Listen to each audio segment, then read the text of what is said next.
Okay, Bismillah ar-Rahman ar-Rahim. Your Highness, His Excellency, ladies and gentlemen, good afternoon. I think His Excellency Chairman, he kept the best for last. So if you listen carefully, I promise you, you will enjoy this presentation. So do you think the world can be a better place? Are we optimistic or pessimistic? If so, when? When do you think? Today? Next year? After 10 years? Can we end poverty? Is it a myth? Can we end hunger? Can we achieve gender equality? Well, the good news is that the governments of the world, they think that they can do this. And the proof, they met in September 2015, and they generated the global goals of sustainable development. And these are the goals. You know, this is a massive consultative exercise. It's not a simple one. So again, can we achieve this? It is 17 goals.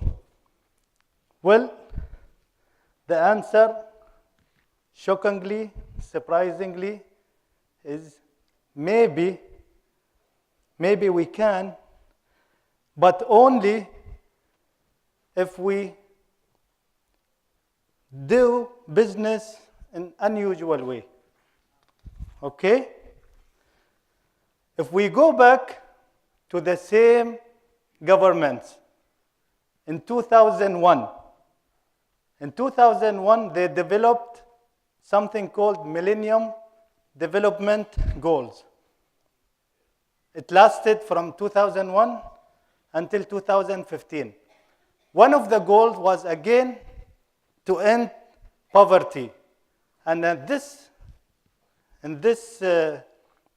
specific one, in 2001, the poverty level was 36%.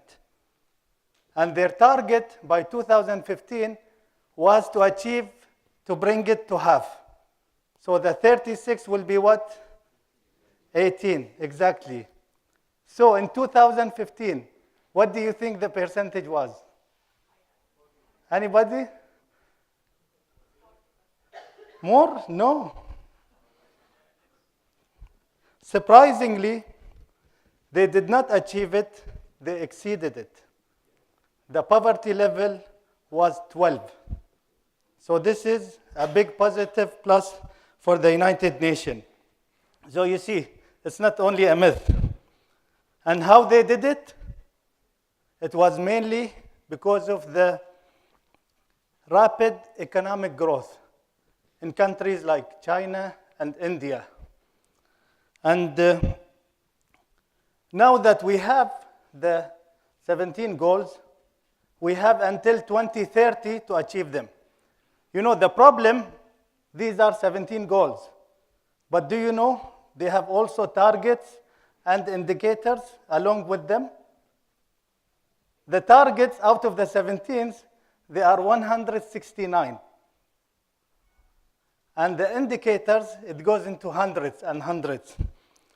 So imagine, how can we achieve it? And how can we compare a country to a country? Which country is doing better? So for that, they came up with something called the Social Progress Index. So all the stuff in the sustainable goals, it is summed in this one.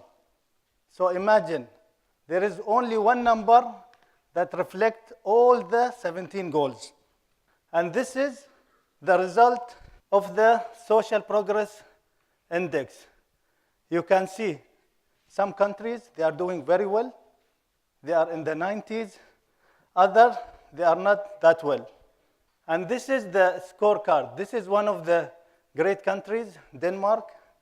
They are achieving the first rank This is 1 out of 128 countries, and their GDP is 44,000.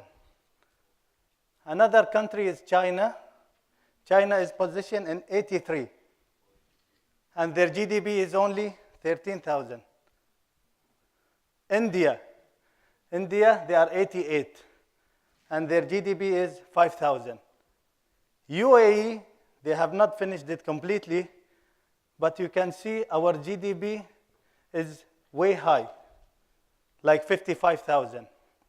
So this is now a graph that shows all the countries. You can see some countries, they are below the average line. The average line here is 61, okay? And some of the countries, they are below the graph, others are above the graph. If we come to countries like Russia, maybe they have some social problems. This is why they are below the curve. China, they are having many environmental problems that they need to address. And India, although they have a space program, there are still millions without proper water and sanitation. But when you come to Costa Rica, they did a very good job in health, environment, and education. They are doing it in a sustainable way. This is why you see they are doing great in the Social Progress Index.